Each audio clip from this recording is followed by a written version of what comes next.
সন্দেশখালীর শেখ শাহজাহানের কথা মনে আছে নিশ্চয়ই আপনাদের, যে ম্যানগ্রোভ অরণ্যকে নিয়ে সুন্দরবন বাঁচে সেই ম্যানগ্রোভ অরণ্য কেটে সাফ করে দেওয়ার অভিযোগ ছিল। আর বনমন্ত্রী থাকাকালীন প্রাক্তন খাদ্যমন্ত্রী হিসেবে জ্যোতিপ্রিয় মল্লিকও জেলবন্দী। তাই বনাঞ্চলের ঠিক কি পরিস্থিতি হতে পারে এক প্রকার নিশ্চয়ই আপনারা কল্পনা করতে পেরেছেন, কিন্তু বাস্তব ছবিটা এবার আপনাদেরকে দেখাই। মাইথন এলাকার বিস্তীর্ণ বনাঞ্চল, আর সেই বনাঞ্চলে অবাধে চুরি চলছে, গাছে কোপ পড়ছে, আর এই অবাধে চুরি রুখতে আদিবাসীরা বিক্ষোভও দেখাচ্ছেন। এই সেই ছবি আপনাদেরকে দেখাচ্ছি মাইথন এলাকার, মাইথনের বিস্তীর্ণ অঞ্চলের বনাঞ্চল, যাতে রীতিমতো কোপ পড়ছে, গাছে অবাধে চুরি হচ্ছে।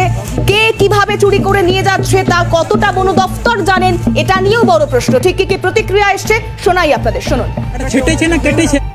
এখানে হদলা বনভূমির উচ্ছেদ করা হচ্ছে, যথাচেপে গাছ কাটা হচ্ছে।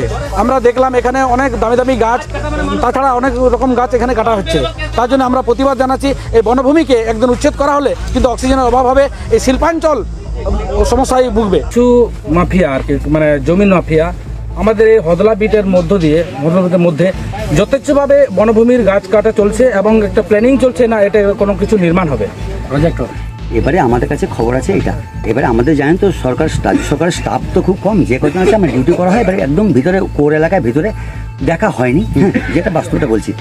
এবারে আমরা খবর পাওয়া এনার কাছ থেকে, ওই ভদ্রলোক কোথায় যাক এনার কাছ থেকে এফপিসি কমিটি থেকে খবর পেলাম যে আমরা কালকে ঢুকেছি, দেখলাম যে আজকে এনারা এসছেন, আমরা এই কনস্ট্রাকশন করতে বনবেশন জঙ্গল এ হচ্ছে আদিবাসী আমাদের যারা প্রত্যেকের প্রাকৃতিক জিনিস, এটা আমাদের কাছে আমরা তো সরকারি মায়না পাবো যেটা বাস্তব বলছে, কিন্তু এটা থেকে যাবে সবারই দায়িত্ব আমরা আছে, কিন্তু আমাদের কাছে খবর কোনো কিছু নেই। ভিতরে ওইটা যেটা হচ্ছে আমরা জেনেছি ওটা করা